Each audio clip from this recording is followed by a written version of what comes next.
Hey there, welcome to another episode of Carve Your Own Fucking Path, a podcast made to inspire you to create a life and business on your own terms. You'll hear candid interviews with people who have boldly decided to blaze their own trail, and the occasional solo show with me, your host. I'm Willa McDonough, on-camera coach, storyteller, and remote video producer. 5 years ago, I moved from my home base of San Francisco to the coast of Portugal, taking a big leap into the unknown. Some called it courageous, I called it carving my own fucking path. Today I live in Lisbon and run a business that elevates your online presence, helping you show up confidently on camera to create videos that showcase your brand and personality so you can get more visibility and attract clients by being yourself.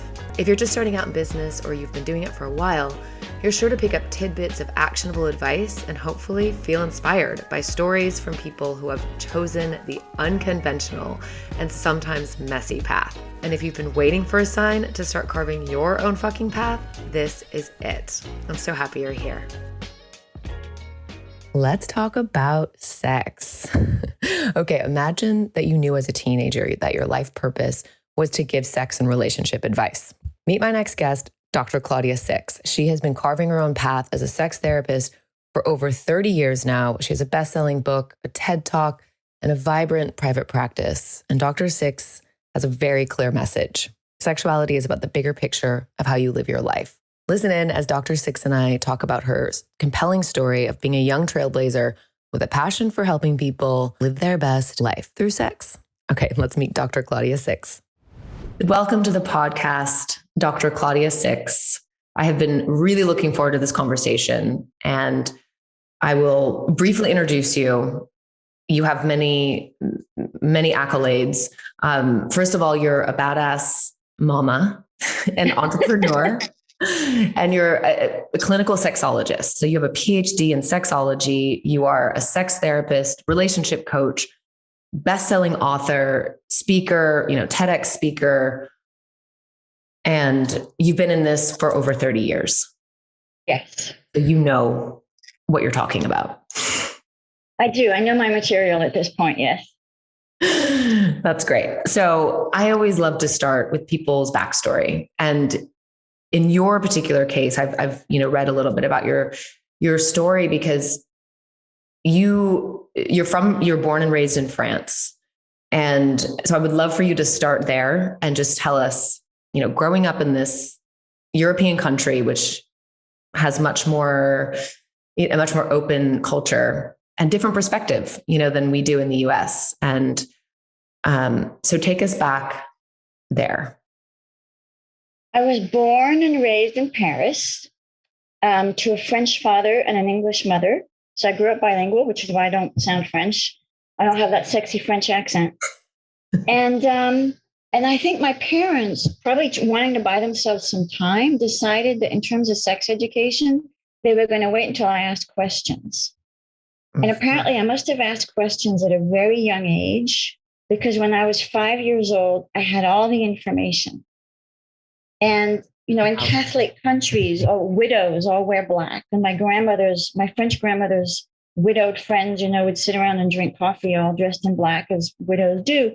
And I would tell them all about how babies were made. And they were like, they thought it was really cute and, and fucking, and probably, a little surprising that a 5-year-old had all this information.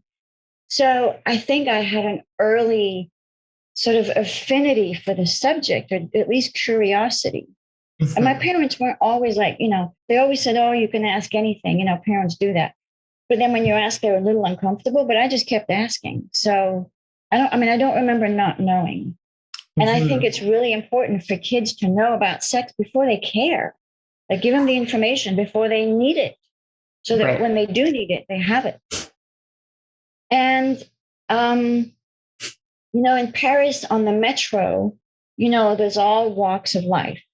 And I would see prostitutes, and I would see cross-dressers, and I would see, swishy homosexuals. And they were just part of the human landscape. It was not like, oh my God, look, there's a hooker over there. It was just, they were just on the metro going about their business like everybody else. And so, but I remember as a young child having this awareness that they were sexual beings. They carried their sexuality around. it was kind of visible. Like the rest of us, it's not necessarily visible. Right. But as a young child, I was aware that they were like more visibly sexual beings than others. And I mean, I didn't think anything of it. And as a teenager, I personally was quite a late bloomer. Mm-hmm. But when I was 15, my friends were like, riding the back of motorcycles, and they were like getting abortions. And I was the one saying, look, get yourself on birth control and don't do anything you don't want to do. Mm-hmm. And make sure you're having pleasure too. And it's not just all about him. So I was dispensing advice with actually no hands-on practical experience, but I seemed to have the information, and they didn't. So people would kind of like come to me, to talk to me about this. Mm-hmm. And also in the background of my childhood, there was this call-in radio show. And I looked it up. It started when I was 4 years old and it ended when I was 19, which is the year I left. Okay. And it was Mini Grégoire. And it was mostly about sex and relationships, or else that's just the only parts I remember.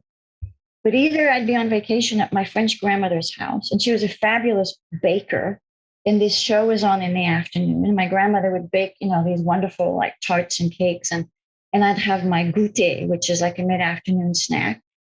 And and it was such a wonderful feeling being in my grandmother's kitchen and hearing this call-in radio show every afternoon. It was just sort of in the background of my childhood. And then when I wasn't on vacation at my grandmother's, after school, I would go to my best friend, Christine. I'd go to her parents' house to do my homework. And they worked from home. They actually sewed raincoats. And this was on in the background also, because they were sitting at their sewing machines. And they would listen to this, and we would be in the corner of the workshop doing our homework. So Mini Grégoire was always in the background. And I think it shaped my brain, in a way that was like, oh, you could, people talk about this. This is important. People, it's like this thing that I seem to be aware of, like people are talking about. And same thing in college.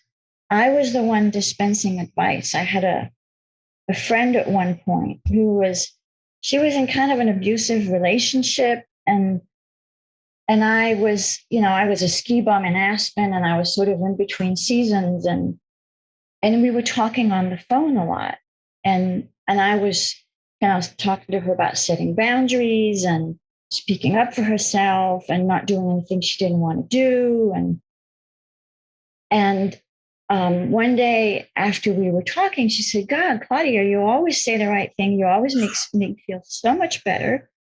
You should be a sex therapist. And we both chuckled, and I thought, yeah, right. But then, after I hung up the phone, I was like, you work for yourself. It's a little edgy and different. And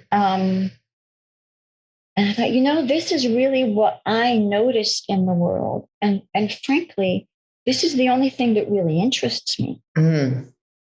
Okay. So once I realized I wanted to do this, since at the time I was a ski bum in Aspen, I went to the Pitkin County Library, which is probably about the size of your living room. I haven't seen your living room, but it was quite small. And any book remotely related to sex, I would check out. And this was before the internet, back in the dark ages. And I would check the references in the back. And then I would go to the yellow pages, and I would track these people down, and I would call them. And I would say, well, I live in Aspen, and, I'm a geography major. I didn't graduate yet, but I want to be a sex therapist. What do you recommend? And a number of them recommended this school in San Francisco. So that's where I ended up. Mm-hmm. So then I had to finish my undergraduate degree in geography because, it's a requirement. When you're going to be a sex therapist, you have to, get a geography degree. I was lost and confused in college, and geography was interesting. And there were lots of guys in the geography department. Mm-hmm. So I was like, oh, yeah, great. I'll be a geography major. I'll learn about clouds and water and rocks and forests and So I had to go back to San Diego State, finished my undergrad in geography. And then I had to do 2 years of prerequisite psych classes because I had never in my life had a psych class. Mm-hmm. And then I had to find a master's program that would accept me. And nobody took me seriously. I've been on academic probation. I've been a water ski instructor for Club Med before being a ski bum in Aspen. And I wanted to be a sex therapist. It's like people just laughed me out of the admissions office. And then this kind of slightly alternative grad school said, yeah, sure, we'll take you. And I did a 2-year master's in a year and a half. And then, and to make it work, I was a nanny. And it took me 3 years to pay it off, to pay for the master's. And then I moved to San Francisco and I got so it was a master's in psychology because I had to learn about therapy before learning about how to do sex therapy. And I felt strongly about that. But now there's no sort of state regulation for this, but I felt very strongly that ethically and professionally and just in terms of my skills. So I learned about therapy and then I moved to San Francisco and I got a PhD in clinical sexology. Okay. And I'm Dr. Six. It's a great name. It's so good. It's brilliant. And I'm curious if when you were going through the formality of studying all of this, did it connect with you on that same level? Did it feel like, okay, this is my path? Oh, absolutely. It felt like life. I mean, I don't want to sound like corny, but it felt like my calling. Sounds like it. Really did. Yep. Yeah. It felt like life purpose. I mean, raising a child has been life purpose as it is for a lot of women, mostly women. But being a sex therapist was definitely life purpose. There was literally nothing else that really interested me, to make a career out of. Right. I mean, in my fantasies, it's like some people say, oh, so if you couldn't have been a sex therapist, what career would you have liked? I would have been a downhill. I'm not that athletically talented. I'm not, that's just the fantasy. There's really nothing else that really interests me other than sex therapy. I love these stories. It's very unique to know at such a young age what you wanted to be. I think we all had an idea. I think rarely we follow that path. And those years that you were ski bumming in Aspen and water ski instructing, did you feel like, okay, I have time to go down this road? Okay. Yeah. You figured. I did. Yeah, I did. I felt like I had time. And I also, my school was I was just kind of done. The geography, I mean, it was interesting, but it wasn't really, I didn't want to be an urban planner or work for the FBI or be a teacher. I mean, it was like, I knew it wasn't going to be a career. And I figured, just like having kids, I felt like, I got time and this is compelling and it's fun. And all my friends are like, they've got their degrees and they're buying condos and they've got, the picket fence and the SUV. And I was just kind of like, I just want to have some fun. So I was a jock for a few years. A jock. I like that. I can identify for sure. Definitely did the ski bum thing and the surf thing as well, much later in life. But yeah, it's good to just take time and have fun doing those things. Now, what is it, if you could pinpoint it, about sexology, this type of work that lights you up? If you could sum it up in a sentence. I can definitely sum it up because, sex is very vulnerable and it's very compelling. And humans have been doing it for a long, long time. Yeah. But what really floats my boat about it is witnessing people coming from the best in themselves and wanting more for themselves and wanting to grow despite how vulnerable. And I mean, at first it's really awkward for people to talk about sex. I mean, for me, it's really easy, but there's tremendous discomfort for people in dealing with their sexual issues, but they want more for themselves. And that is such a privilege and an honor every time. Right. Every time. Okay. So personally, in your own life, you're studying this. You're in your mid-20s, I'm assuming. Yeah, mid-late 20s. Yeah. Okay. So in your relationships, how did this affect your relationships? You could speak to That that. is a great question. Well, when I was studying sexuality, once I was in my PhD program, I would say I mean, I'm not flattering myself, but I think it intimidated a lot of guys. Mm-hmm. And I think people imagined that I was like, swinging from the chandeliers every night and doing all kinds of crazy stuff. And I'm really, I'm like vanilla, monogamous, hetero. Mm-hmm. I've been exposed to a lot, and Mm-hmm. I've tried some things just to sort of re-examine who I am. But I think when I was dating, it intimidated a lot of guys. So those guys who weren't, it sort of like weeded out a lot of people. Mm-hmm. Yeah. And those guys who weren't intimidated, sort of, it sort of narrowed the field of who was available for me to date. Mm-hmm. Yeah, and again, I'm open-minded, and I'm sexuality affirming. I think sexuality is part of life energy. It Mm-hmm. really is. But I'm really, pretty boring. I mean, I'm open and comfortable, but I'm not. Right. Yeah. I know what you mean. And becoming an expert in something, what does that entail exactly in your field? Years and years of study. I mean, I Mm-hmm. got the master's, I got the PhD, I had ongoing sort of supervision. Like I hired a couple of what I call them sort of the gods in the field, the ones who write the Mm-hmm. book on the books on human sexuality and relationships and sex therapy. Mm-hmm. And I hired two of them. And once a month, I would consult about cases. So it was, just me. It wasn't a group thing because I just wanted to have their undivided attention to talk about my cases and learn.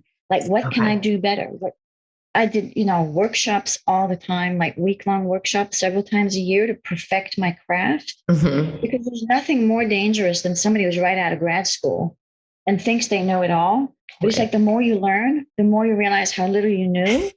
Yeah. And Yeah. I always felt like it was a huge responsibility, Mm-hmm. dealing with this vulnerable aspect of people's lives.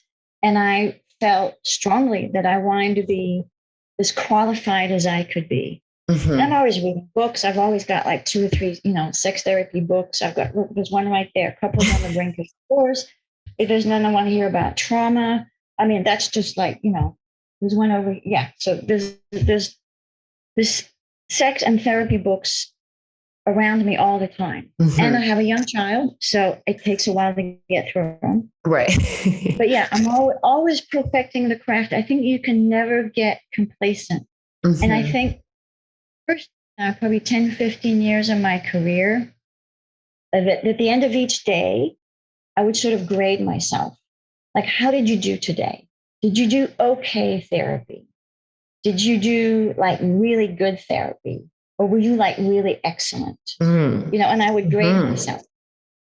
And now, at the risk of sounding arrogant, I'd say I don't really do it anymore, but now I'm pretty confident that I'm Mm-hmm. excellent.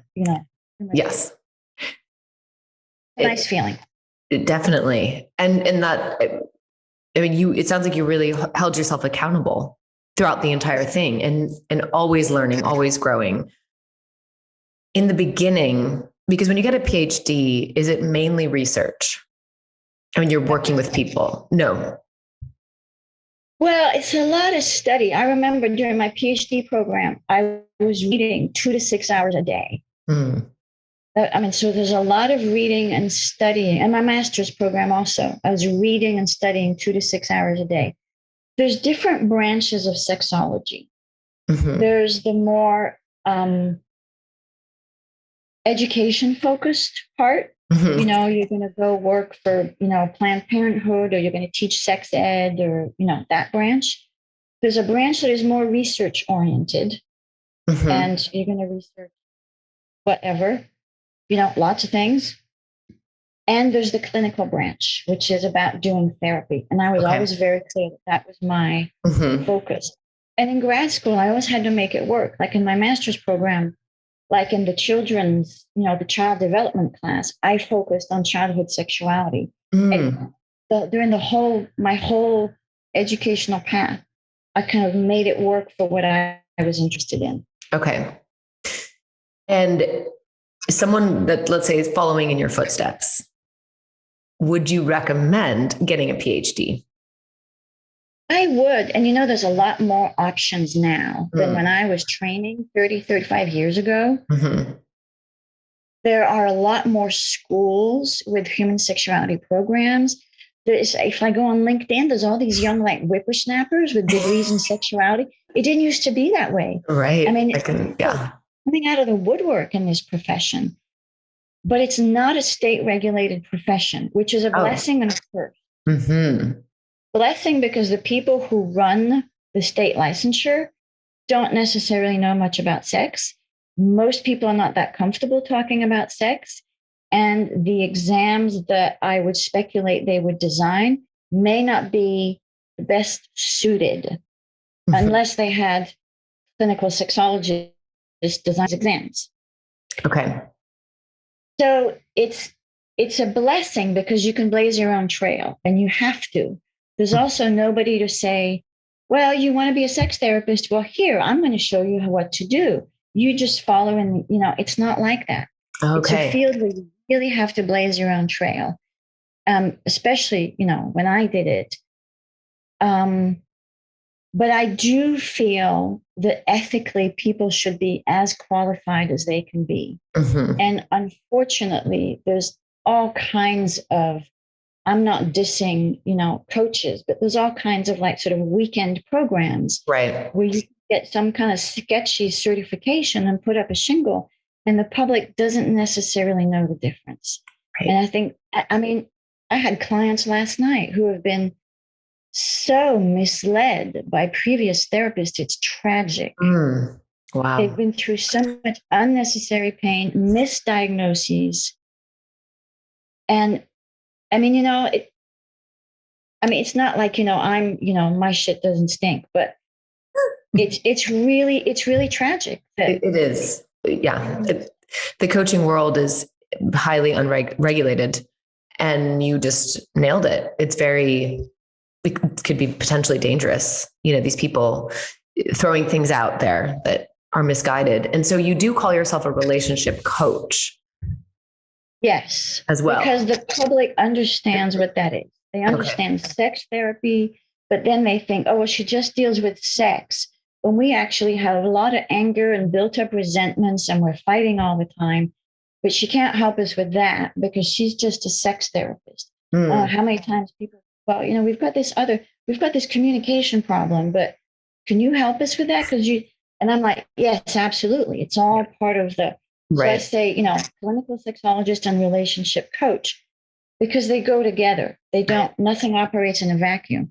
It's like the way you show up in bed is the way you show up in the rest of the world. So that's why I try to clarify, use as many words as possible. And on my website, it says, board certified by the American Sexology and, yada, yada. So that people get, and also I want people to understand when they look at my website, it's not hands-on. Like I say, it's all talk, no action.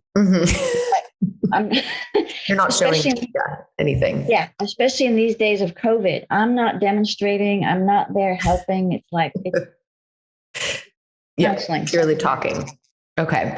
And so what really, after all these years, this is maybe a big question, but what is the most, is there any moments where you're thinking this is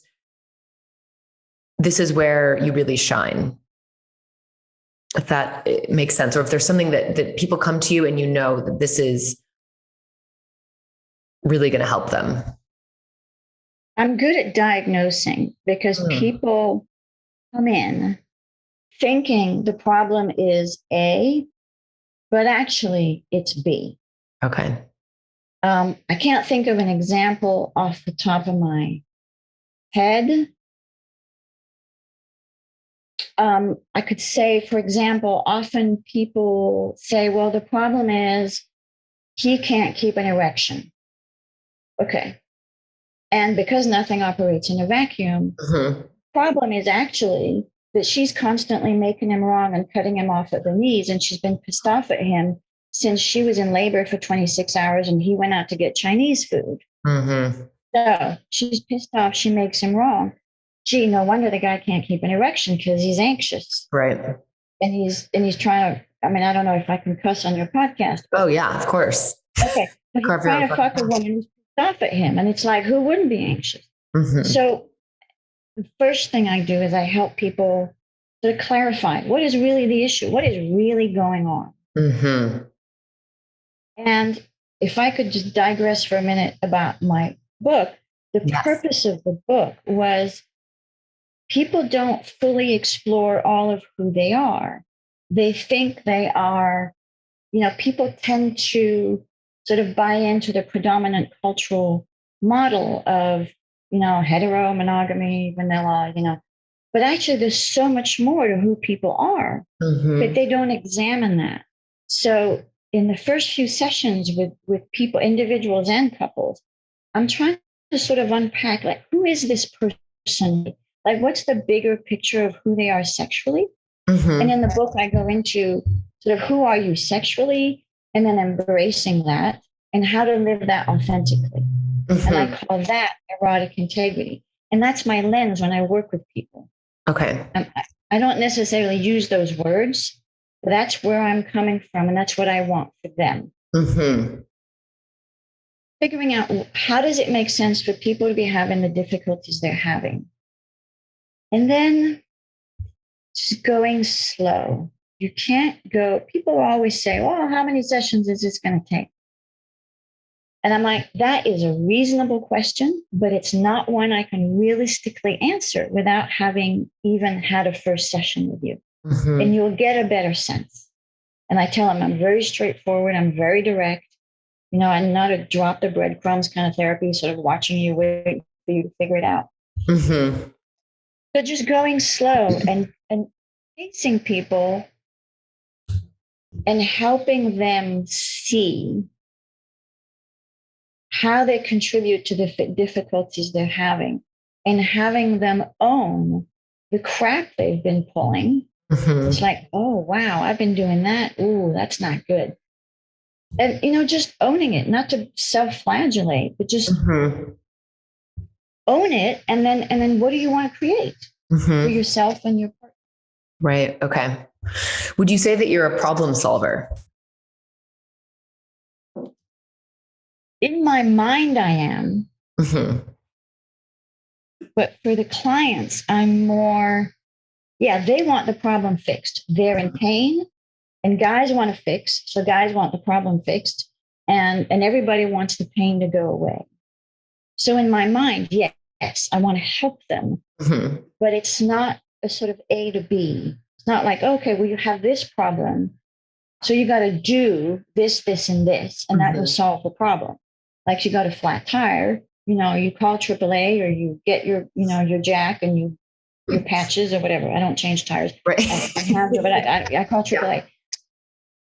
So it's not a doing. People always think that fixing a sexual problem is a doing thing. And I tell them, sex is not a doing thing. It's a being thing. It's about how you be. It's about how you show up. It's about settling yourself down.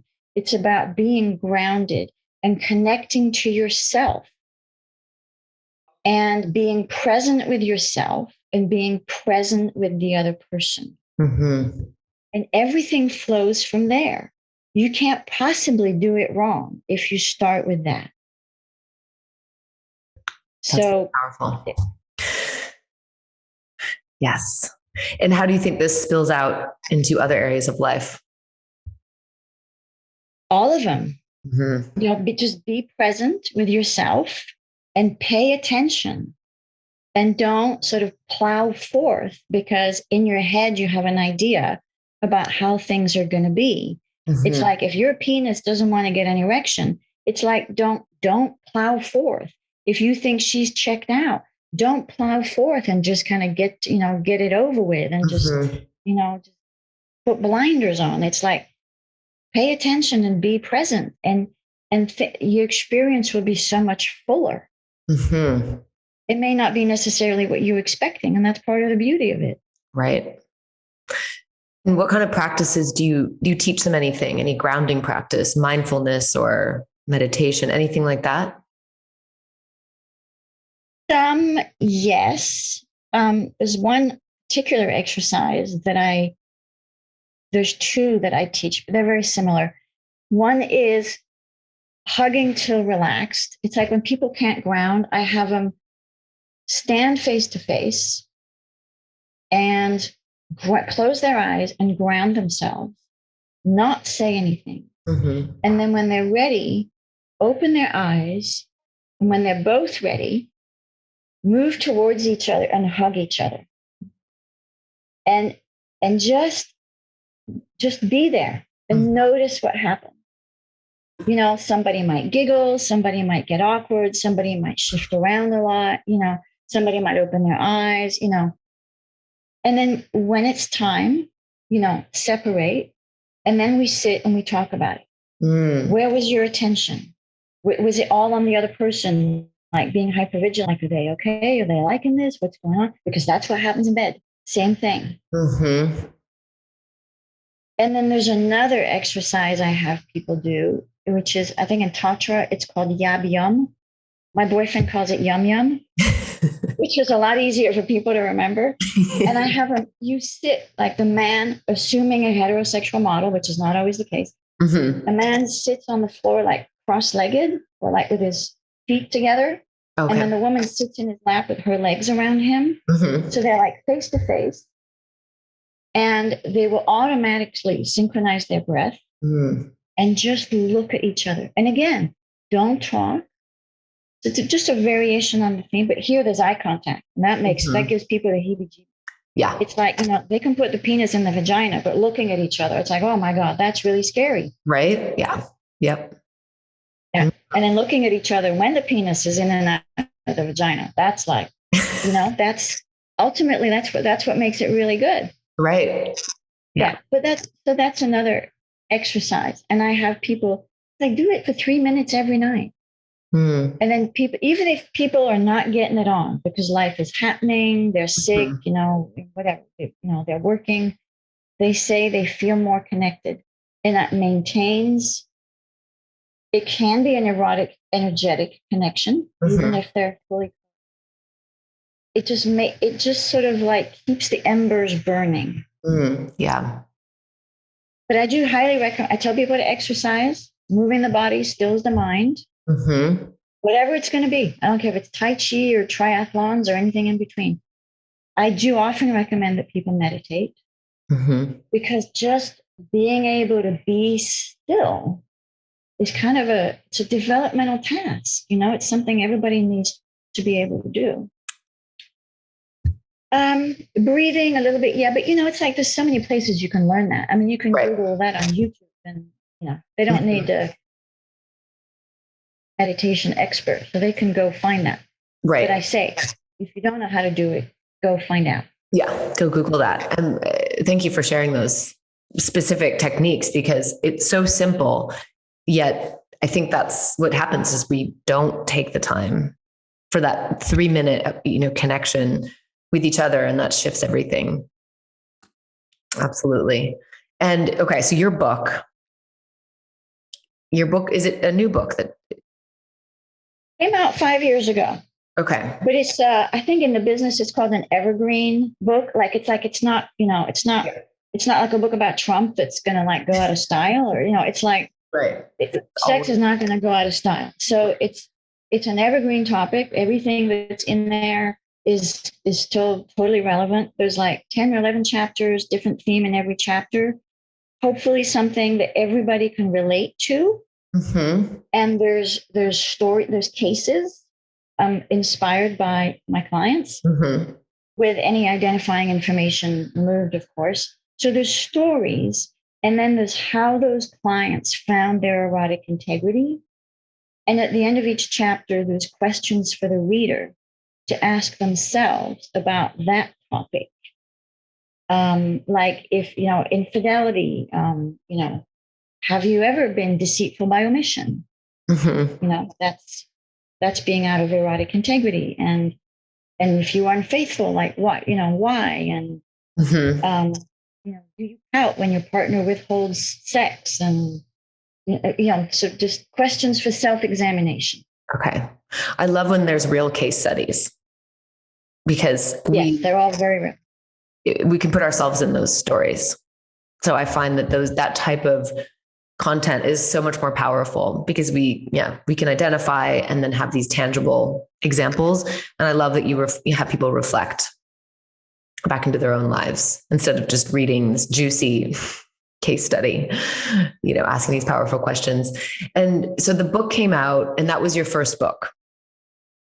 My only book, as far as I know. Well, partly because I have a young child. For years, people said, what you do is so interesting, you should write a book. And I'm like, people have been having sex for like a long, long time. I haven't come up with anything new.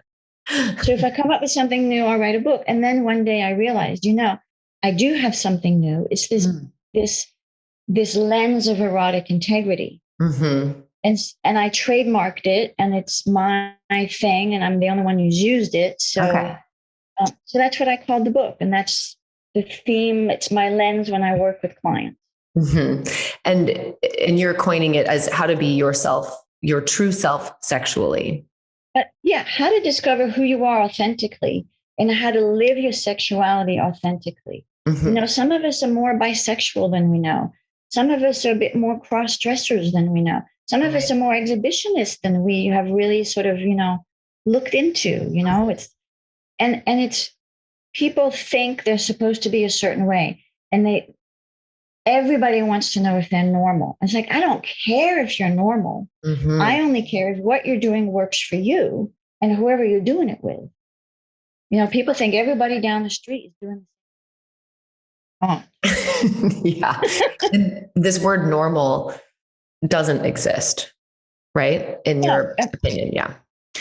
And the alternative is heinous. It's like, what, you're going to be abnormal, sick, twisted, perverted? It's like, no, it's like, just be your true self. Okay. And so you did spend some time in San Francisco, which is where I'm from, and living in a place like that is very sexually open. So I'm curious, what have you seen? Like, what huge shifts have you seen in your 30 plus years in this business? Well, there's the internet. Right. That's and there's a lot more, there's all these dating apps, and there's all these chat rooms for everything under the sun. But other than that, sex itself hasn't changed a whole lot. People are still doing what they're doing. There's definitely new lingo. Mm-hmm. I got a call last week from a guy who he was into cuckolding. And I thought, okay, so cuckolding is like infidelity, his wife having another lover. And then he talked about her having a bull and how this bull was like really well hung. And so he basically, so to tell the truth, I'm like writing this down. I'm like, oh, cuckolding bull. Okay, I'll have to Google that, because I hadn't heard I kind of knew what he was talking about. Like an actual bull. Those words. No, it's just a guy with a big dick. Oh. So he gets off on the humiliation of his wife getting well fucked by a guy with a big dick, and everybody's happy. Like, there's no problem. Yeah. But that's new lingo. Now that's been going on a long time, probably since time immemorial. Right. But those specific terms are new. Okay. It seems like there's so much to keep up with. Yeah, but basically people are not really doing anything differently.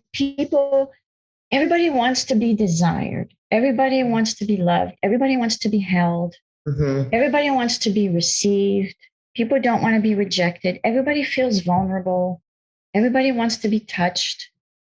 Whether you're into electroplay or, sucking toes or just missionary position on Saturday morning, it's like everybody wants the same things. Everybody just has sort of different flavors or different quirks about it.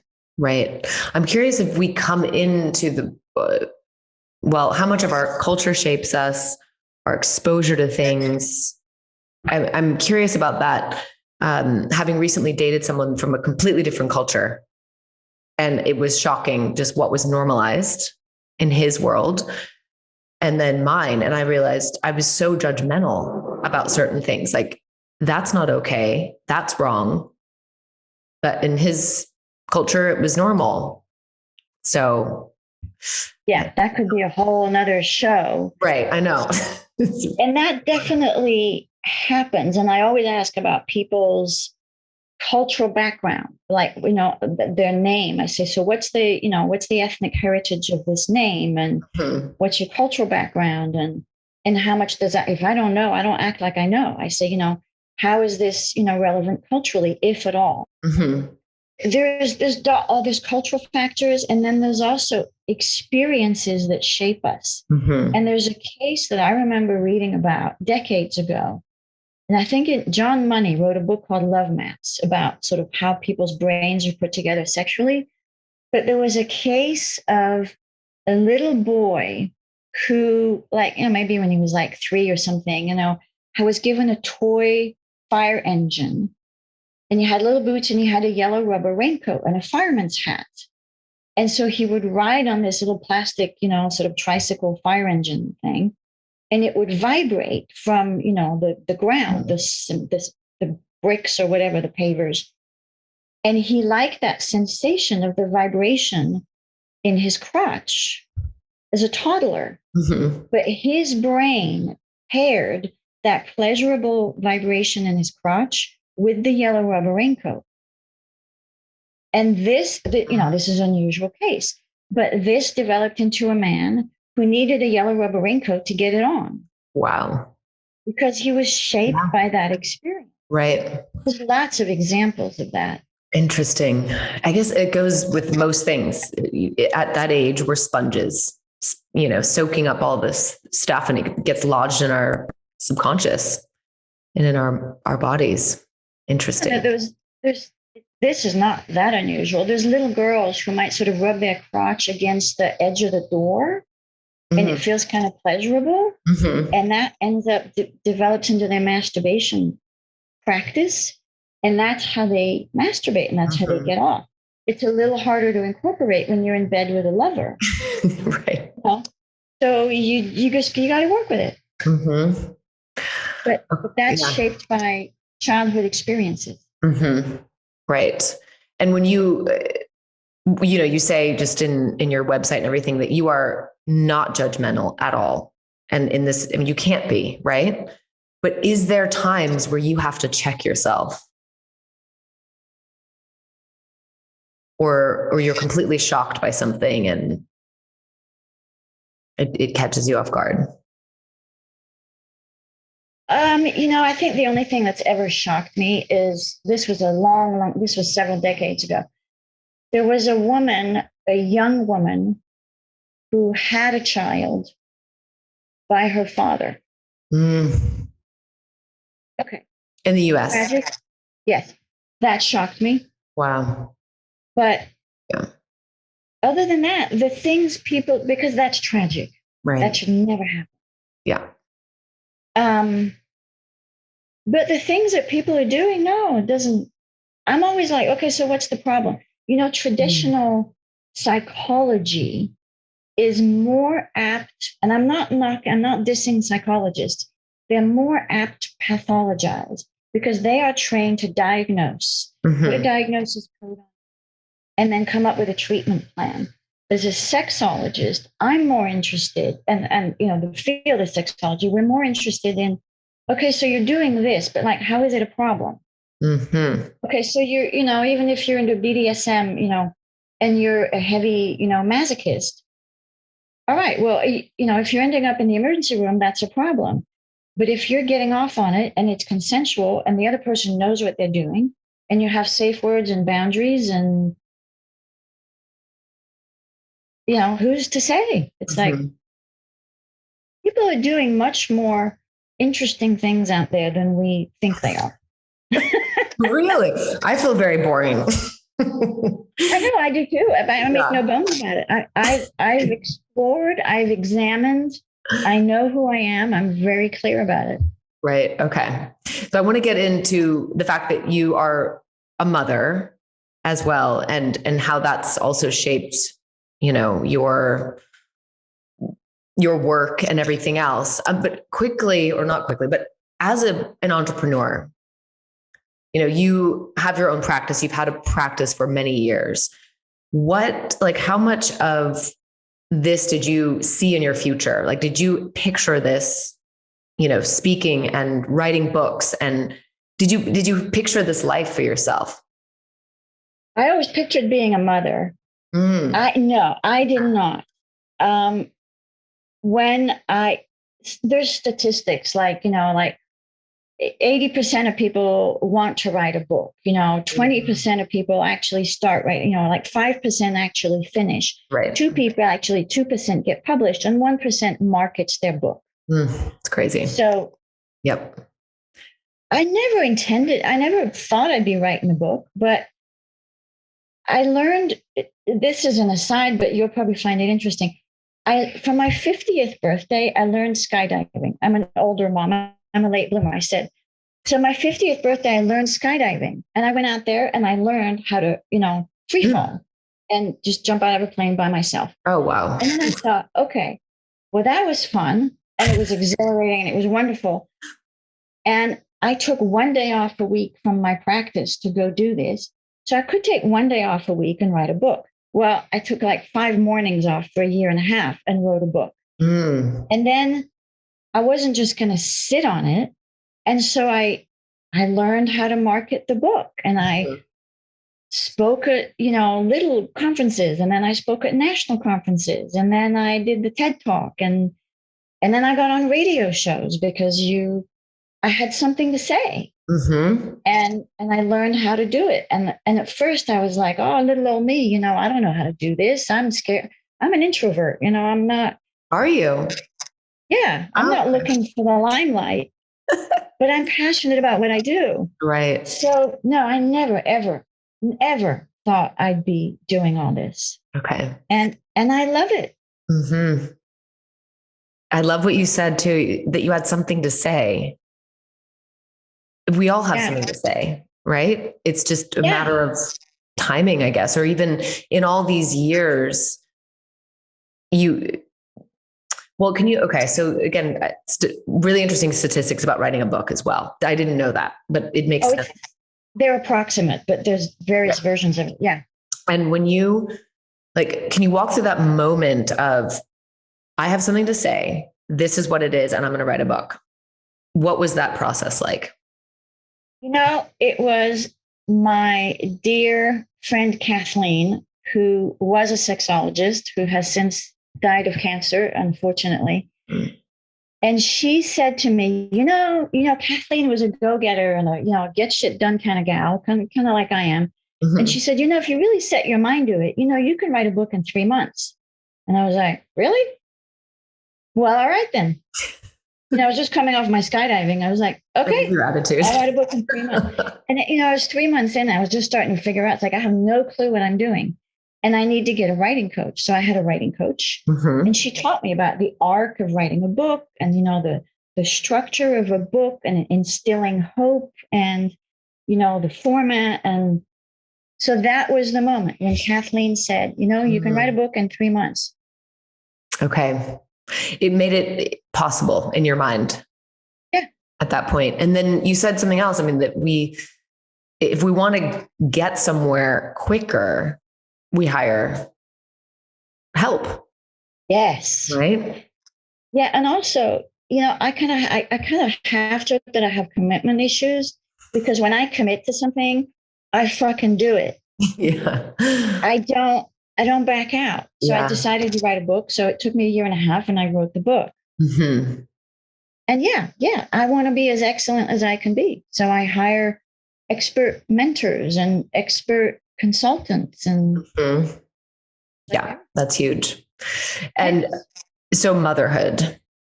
Yes. You thought, I'm going to be a mom no matter what. That was what you saw in your future. Had to happen. Okay. And you said you were an older mom. An older mom, and I'm a single mom. Are you? Okay. So from where we're from, I have a lot of friends that work in labor and delivery in San Francisco, and they said the average age of the moms is 40 plus. So I'm not a mother, but I'm in my 40s, and I'm like, well, I guess I'm still on track potentially. So where we come, I mean, it's not that unique. No. Yes. And I mean, and in my clients, I have a lot of, parents who become parents around 40. Mm-hmm. I just figured I had time. Mm-hmm.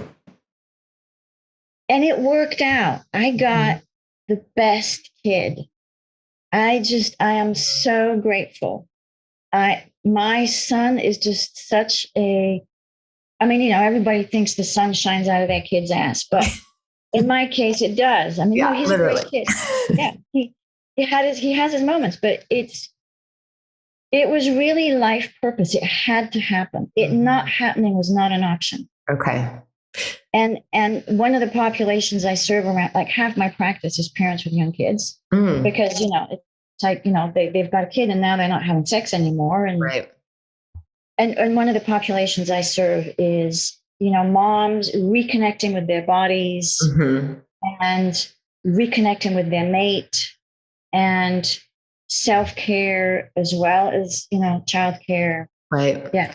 And something in your experience with all of this knowledge and training, then you're then experiencing that.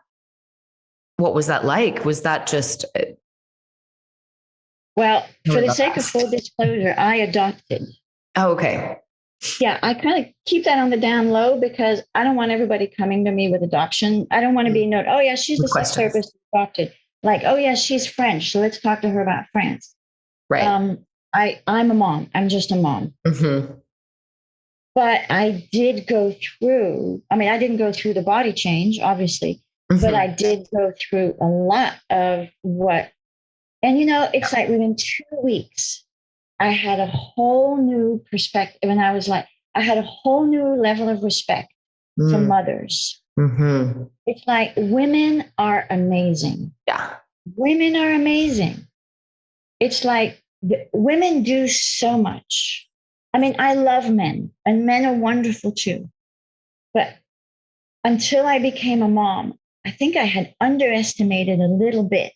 I had an intellectual understanding, but I didn't have a hands-on understanding of what it takes to be a mom and have a career and run your life and be in a relationship and have balance. That's the trickiest thing. I always say, I do yoga, but I'm not like a yoga groupie. In yoga, there's tree pose, where you're sort of standing on one leg and you've got your knee like up against, I'm not going to demonstrate, but yeah. Life is tree pose. Mm-hmm. You're making all these micro adjustments all the time, just trying to maintain balance. You look like you've got it together, but once in a while you tip over. But you're constantly making adjustments to maintain balance. Mm-hmm. And for those in your life. Do you think balance really exists, though? Like, is there such a thing? Yes, I do. I remember one of my book marketing coaches, when I became a mom, she said, you can have everything, just not at the same time. Mm-hmm. I've heard that before. Yeah. And she knew. But I would say, excuse me, yes, you can have balance. You have to create it. You have to create it every day. Every day. And have help. And have help. Right. Yeah. And have support and help other moms and have other moms help you and be in a relationship that supports you being a mom and be in a relationship that includes your child. Mm-hmm. Right. And were you focusing on working with mothers before, or did you sort of? It just happened. Okay. as you were becoming a mom? Yeah, even before I was becoming a mom. It's Okay. like it took me 7 years to become a mom. I mean, I was ready, I wanted it, 30 years ago, but the process took 7 years. And during all those years, I had more and more parents with young kids come into my practice. And it's just the reality, you're tired. Everybody wants a piece of your body, right. And you're not sleeping, breastfeeding, and your body's expanded and it's maybe not quite shrinking back, and you don't want the lights on. And and he went from number 1 to number 3. And, is there infidelity because he goes and looks elsewhere because he's feeling neglected? How can he want sex? I still got to mop the floor and pack the lunchbox. It's all that stuff. So much. Yeah. And in your book, going back to that, you talk about the 3 steps to being more confident in life and in bed. And you did say before that how you show up in the bedroom is how you show up in life. Totally. People underestimate that. Like if you don't ask for what you need in bed, you're probably not doing it in your life. Right. You're probably not doing it at your job. And if you put on blinders and just sort of ignore all the information that you're getting, and you just sort of try and force a situation, that happens in the rest of your life. If you are able to sort of dance with your partner and yield, not surrender. There's a difference between surrender is kind of belly up, like, okay, it's like the mercy fuck, Like, all right, just do it. But yielding is like, it's kind of like, was it one of those martial arts, like Qigong or something, where you move with your partner's energy. If you can do that in bed, you're probably doing that out in the world. Okay. And that's my big, message. And I think I said this at the end of the TED Talk. It's like sexual, and it's on my homepage, on my website. Sexuality is not just about what happens between the sheets. It's about the bigger picture of how you live your life. And that's why it's so important. People think, oh, that's just, what happens in the bedroom, after it's dark. It's like, no, it's you are a sexual being every day. Out grocery shopping, or you're in a board meeting, you're not like overtly sexual, but you carry your sexuality and your sexual lens with you. What would be the steps to feeling more confident? Knowing who you are and really, like I say in the book, really owning it. It's like once people have gone through a fuller examination, because I ask a lot of questions, and I kind of like, well, you did this when you were in college. It's like, how come you don't do it anymore? Like, how did it feel then? And how do you feel about it now? So, you went to like a gay bar when you were in college, and you went home with somebody, but now you watch gay porn when your wife is on a business trip. It's like, how do you feel about it? Well, it really turns me on. I really want, well, it sounds to me like maybe you're more bisexual than you are really kind of owning. And then, maybe you could find a way to have that fit in your life in a way that works for you. Either talk to your wife about it, or watch gay porn with her, or go to a gay club with her and get turned on and take that energy home and fuck your wife. Or have somebody, have a guy join you. I mean, I don't know, but it's like, just there's so many possibilities. And then when people are like, when they sort of like, they've owned that, they're like, yeah, that's who I am. Or like, I'm into feta boas, and that really turns me on. And people kind of like sit up a little prouder and a little fuller. So there's self-examination, and there's self-acceptance. Right. There's so much taboo and shame and Catholic guilt about sex. And then the self-actualization, which is sort of a big word for saying, how are you going to have your sexuality fit into your life in a way that works? Like design it in a way that works. When I was talking to a client in the last couple of days, she she is the one who wants to do more edgy things. She shows up at his house with the raincoat and nothing underneath. And, she drags him into a public bathroom, to have sex, not like every night of the week, but like once in a while, she has that sort of like wild edge to her. But the first time she did it, he got really anxious and shut her down because he was afraid he couldn't measure up. He was like, oh, wow, she's this like wild and sexy thing. And I don't know if I'm good enough. I don't know if I can match her. So I'm just going to shut her down. And so for the next 15 years, she shut down her sexuality. Wow. And she's in pain. And she thought there was something wrong with her. And she thought she was broken. And she tries anxiety meds and antidepressants and different birth control methods to try and boost her libido. Her libido's fine. She's not living her sexuality fully. Right. Oh, that's intense and probably very common because, again, we're with a partner that is also not themselves, owning their true sexual self. So, yeah. And you love them and you're invested in the relationship and everything. How many times have I heard, oh, we're best friends. Everything is good. We get along so well, but we're not having sex. Yeah. And so people stay and they try to make it work and they hope it's going to change. And so, yeah. So right. I don't have an agenda for people to stay married or not. I just want people to be conscious and aware and authentic and make choices that cause them to blossom and that support them. That's beautiful. And it stems into every area of life. That's the thing. I think so. I'm not the only one. I mean, when I was in school, I would watch the teacher walk in and I was like, did they get any last night? Do they have a bounce in their step? Probably not. Am I the only one? I mean, surely I'm not the only, but nobody's talking about it. Because, right. You're a kid, you're in school all day. But I mean, you walk around, it's like you see people who feel kind of comfortable and and then the people who seem kind of like, grouchy and uptight and angry and. Well, that's the joke, right? Now you just need to get laid because you can tell, like you said, it's the energy. And what are the top questions that you get asked? If you can think of a few that are just over the years have become the most common.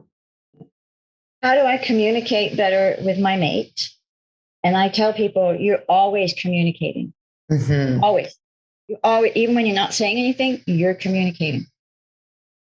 Am I normal? And how to get more of what I want in my relationship. Those are like the three that everybody wants to know. Communication. Communication is always happening. I mean, I can give you a graphic example.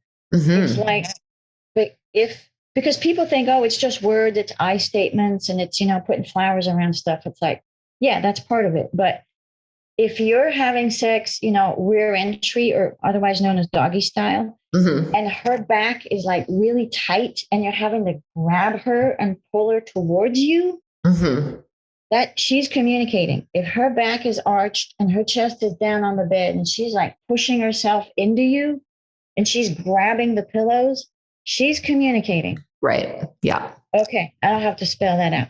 There's always communication. Yes. Yeah. That was a good visual. I know. Yeah, I know. I talk a lot about, I work with people on camera and it's like, it's all about you telling a story and communicating without opening your mouth, And so it's all of this very similar, similar stuff. So for you right now, what are you most proud of? Like up until this point? It could be professional or, personal. No, on my last house, I built a deck. And for a long time, I said I was more proud of that deck than I was at my PhD because I come from a long line of cerebral people. my parents had advanced degrees. They valued education rather than physical. That's why I kind of had my jock phase, because I sort of needed to swing the other way. Mm-hmm. But building that deck with no training, I was so proud of that deck because I had no training or aptitude for it. Mm-hmm. I'm proud of my PhD. I'm proud of my book. I'm proud of, most days I'm proud of doing a reasonably good job of being a mother. Mm-hmm. Yeah, I don't spend a whole lot of time walking around thinking, well, I'm so proud of myself. Well, it's good to, check in. I think it's good to do it's good to do scary things once in a while. Mm-hmm. I really do believe that. I think it gives you a sense of aliveness, and it's good to like push your boundaries. Mm-hmm. Whether it's doing public speaking or a podcast or trying a new recipe or doing 2 spin classes in a row, or Right. it's good to push yourself, and then you find out where your boundaries are, where your limits are. Then you often find, especially with speaking, what you find, oh my God, that's so scary. I've got like sweat literally running down my back in sheets. It's not dripping, it's like in sheets. And then you're like, well, I pulled that off. Okay, let's see. What's my next, Mm-hmm. endeavor? Right. Yep. On to the next thing. And so with that in mind, what are you most looking forward to right now? I am looking forward to more one-on-one and one-on-two clients, Mm-hmm. more experiences like this, talking with people like you. And my passion is really, a friend of mine says, I'm healing the world one bedroom at a time. My passion is really one-on-one or one-on-two therapy with clients, Mm-hmm. and doing more of that while my kid is in school, Mm-hmm. and then, being a mom. But I feel like sexuality is such an intimate topic, and it's so important.